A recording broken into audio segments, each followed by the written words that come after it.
ಒಂದು ಕಡೆ ದೆಹಲಿಯಲ್ಲಿ ನೀಟ್ ಗದ್ದಲ ಕೋಲಾಹಲ ಹೆಚ್ಚಾಗ್ತಾ ಇದೆ. ಅದರ ಜೊತೆಗೆ ಮಾಜಿ ಕ್ರಿಕೆಟಿಗ ಸಚಿನ್ ತೆಂಡೂಲ್ಕರ್ ರಿಂದ ಒಗ್ಗಟ್ಟಿನ ಕರೆ ಕೂಡ ಕೇಳಬಂದಿದೆ. ಯುವಕರ ಭವಿಷ್ಯಕ್ಕಾಗಿ ಒಗ್ಗಟ್ಟಿನ ಶ್ರಮ ಅಗತ್ಯ ಅಂತ ಸಚಿನ್ ತೆಂಡೂಲ್ಕರ್ ಹೇಳಿದ್ದಾರೆ. ಸೋಲೊಪ್ಪಿಕೊಳ್ಳಿ, ಆದರೆ ಎಂದಿಗೂ ಕೂಡ ವಂಚನೆ ಮಾಡದಿರಿ. ಯಶಸ್ಸನ್ನ ಸಾಧಿಸೋದಕ್ಕೆ ಎಂದಿಗೂ ಕೂಡ ಅಡ್ಡದಾರಿ ಹಿಡಿಬೇಡಿ.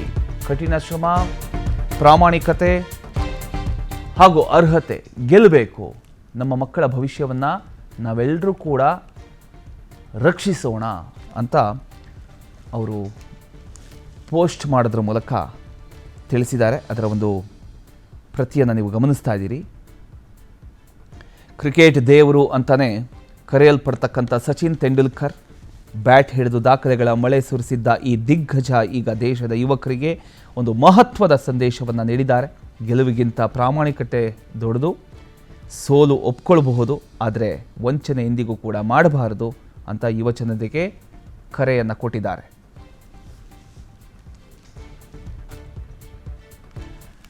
ಇನ್ನು ದೆಹಲಿಯಲ್ಲಿ ನೀಟ್ ಹಂಗಾಮದ ನಡುವೆ ಮಹತ್ವದ ಬೆಳವಣಿಗೆ ನಡೆದಿದೆ. ಶಿಕ್ಷಣ ಕಾರ್ಯದರ್ಶಿ ವಿನೀಶ್ ಜೋಶಿ ವರ್ಗಾವಣೆಯಾಗಿದ್ದಾರೆ.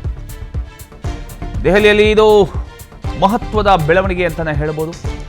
ಶಿಕ್ಷಣ ಕಾರ್ಯದರ್ಶಿ ವಿನೀಶ್ ಜೋಶಿ ವರ್ಗಾವಣೆ ಆಗಿರತಕ್ಕಂಥದ್ದು. ನೂತನ ಶಿಕ್ಷಣ ಕಾರ್ಯದರ್ಶಿಯಾಗಿ ಈಗ ನರೇಶ್ ಪಾಲ್ ಗಂಗ್ವಾರ್ ಅವರು ಬಂದಿದ್ದಾರೆ. ಗಂಗ್ವಾರ್ 1994ರ ರಾಜಸ್ಥಾನ ಕೇಡರ್ IAS ಅಧಿಕಾರಿ.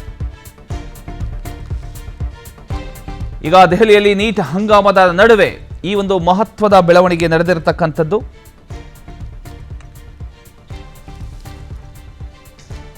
ನೀಟ್ ಪ್ರಶ್ನೆ ಪತ್ರಿಕೆ ಸೋರಿಕೆ ವಿಚಾರವಾಗಿ ದೊಡ್ಡ ಮಟ್ಟದಲ್ಲಿ ಪ್ರೊಟೆಸ್ಟ್ ನಡೀತಾ ಇದೆ.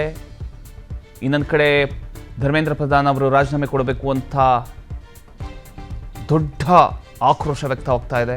ಇದರ ನಡುವೆ ಈಗ ದಿಢೀರಂತ ಶಿಕ್ಷಣ ಕಾರ್ಯದರ್ಶಿ ವಿನೀಶ್ ಜೋಶಿ ಅವರು ವರ್ಗಾವಣೆ ಆಗಿರತಕ್ಕಂಥದ್ದು. ಅವರ ಪ್ಲೇಸಿಗೆ ಈಗ ಗಂಗ್ವಾರ್ ಅವರು ಬಂದಿರತಕ್ಕಂಥದ್ದು. ಸೊ ಈಗ ಸಾಕಷ್ಟು ಬೆಳವಣಿಗೆ ಕಂಡು ಬರ್ತಾ ಇದೆ.